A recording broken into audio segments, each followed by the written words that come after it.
regret, anguish, and dissolution. These three words define the shadow cast by the most mysterious figure in Lordran. But as the world aged and the fire began to fade, these words took on a new, more desperate meaning. Regret, anguish, disillusion, bewilderment. What wonderful gifts they are. Together, they are the essence of life. Don't you agree? If Velka is the goddess of sin, she might also be the mother of the fallen, a title used by those who have been abandoned by the world and the sunlight. And this brings us to a haunting possibility found in the cold, rotting world of Ariandel. Throughout the Ashes of Ariandel DLC, we see Slave Knight Gale searching for a soul of pigment to help a young girl paint a new world. But there is a specific moment where we find Gale prostrate, praying for a miracle to help the forlorn, given that the inhabitants of the painted world, the Corvians, and the lonely souls trapped in the rot are the very definition of the forgotten. Many fans speculate that his prayers are directed toward Velka, the goddess of sin. Merciful goddess, mother of the forlorn who have no place to call their own, please bear witness to our resolve. Fire for Ariandel. Fire for Ariandel. And the ash to kindle flame.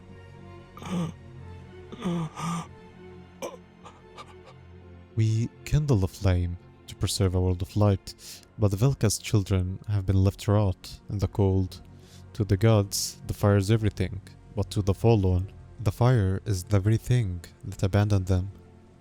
The evidence is circumstantial, but striking.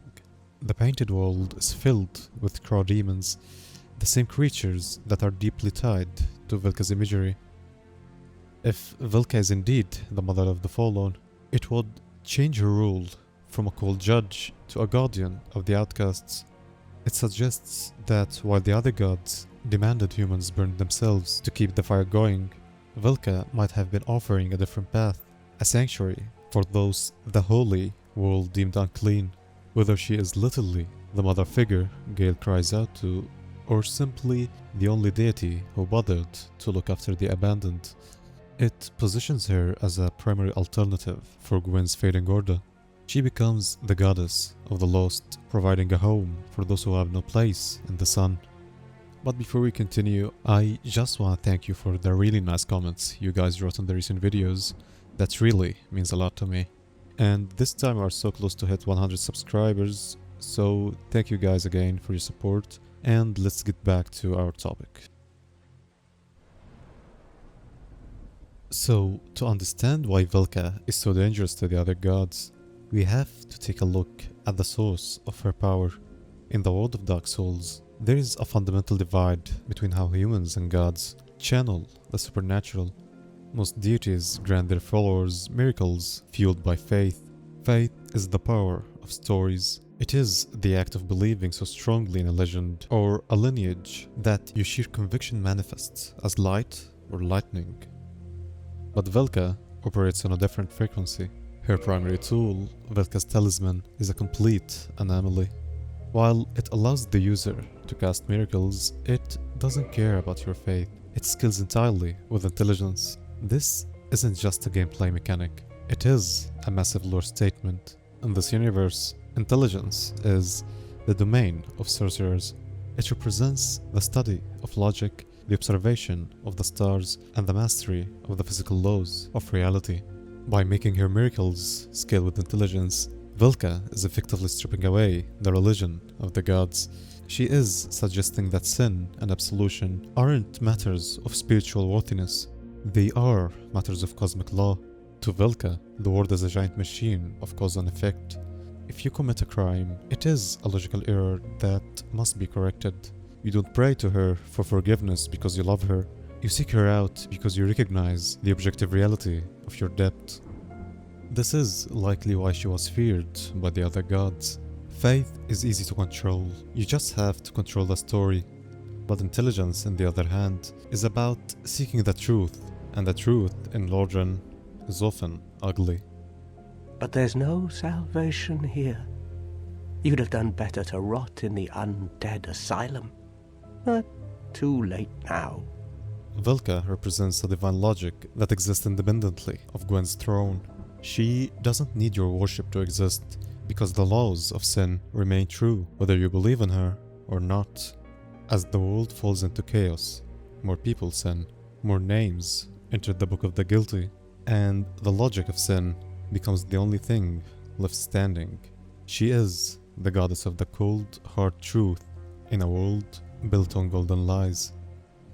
If Velka was truly a respected member in the divine family, why are her most personal belongings hidden inside a cold, isolated prison?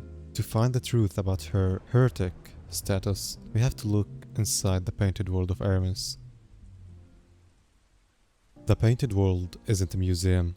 It is a graveyard for things that gods wanted to erase.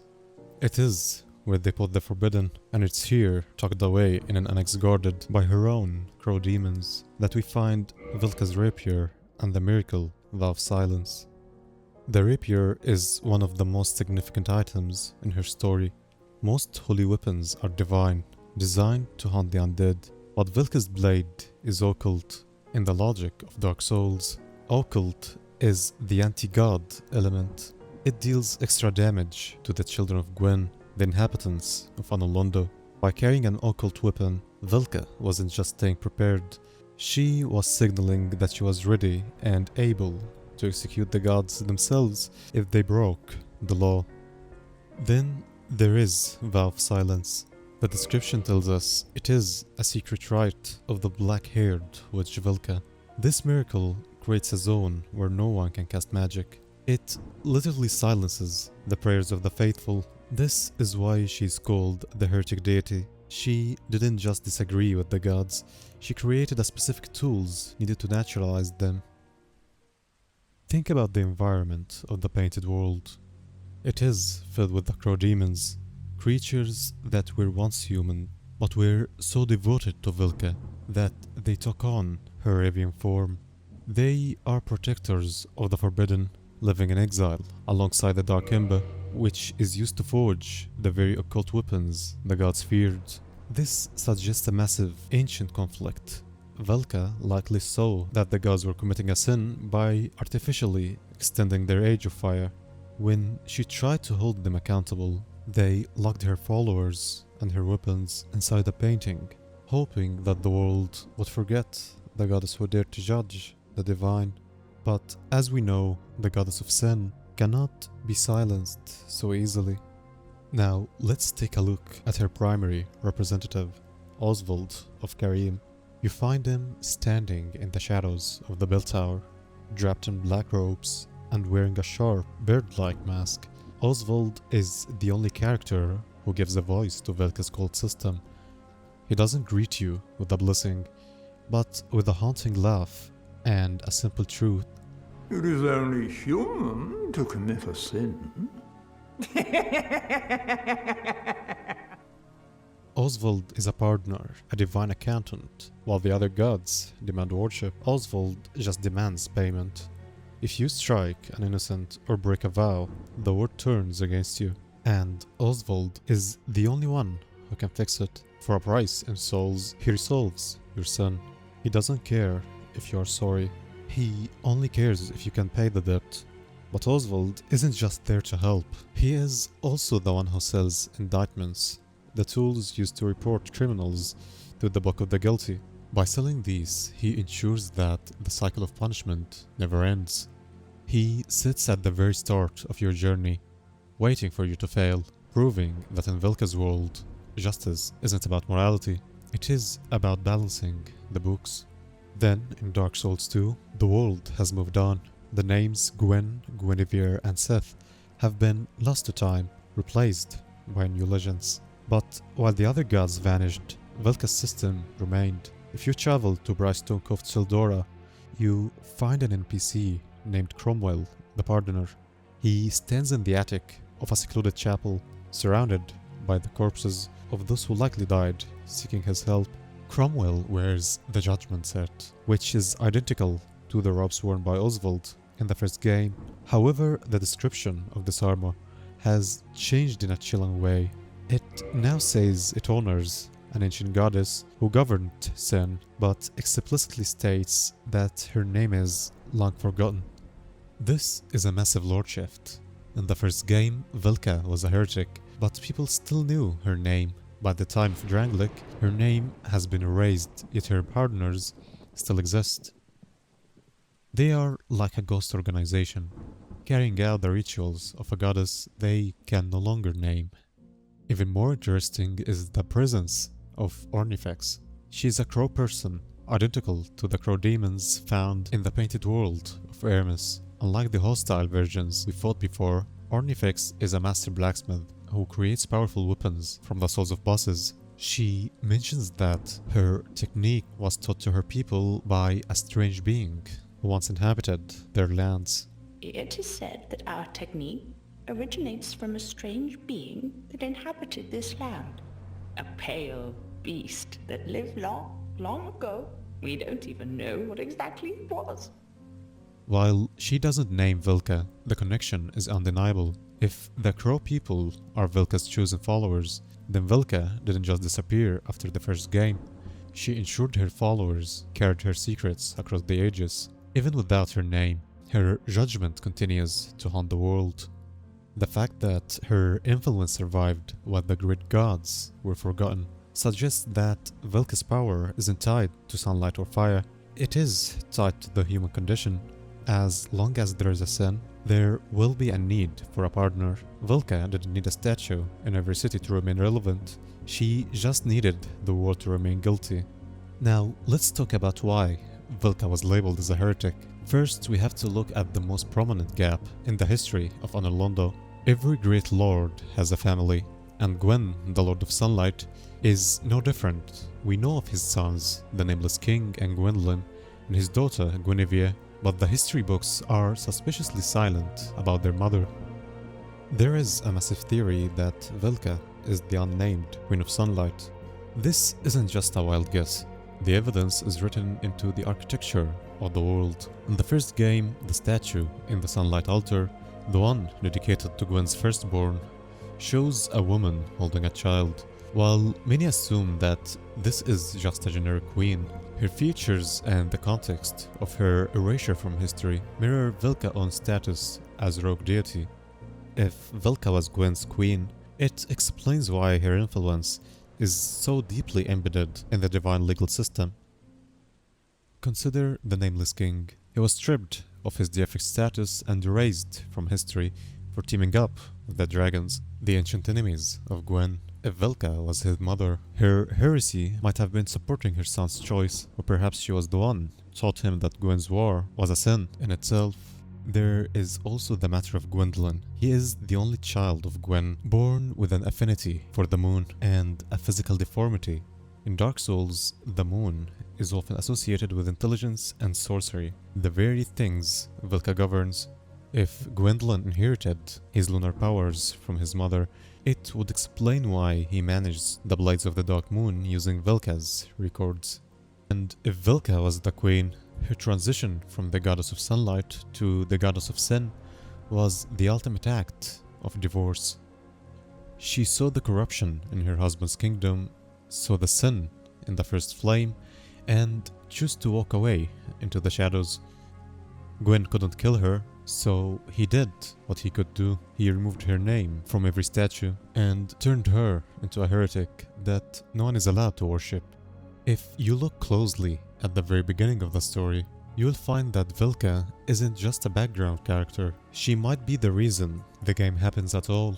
Think back to the Undead Asylum. You are a nameless prisoner, rotting in the cell with no hope of escape, until a mysterious knight drops a corpse with a key. But even after you escape the cell, how do you actually reach the land of the gods? You are carried there by the Great Crow. As we have established, the crow is the primary symbol of Velka. Her most devoted followers in the painted world literally turned into birdmen, and her partners wear masks with peak-like features. In the opening cinematic, the narrator tells us that the crows are the ones who scout for the chosen undead. Only In the ancient legends, it is stated that one day an undead shall be chosen.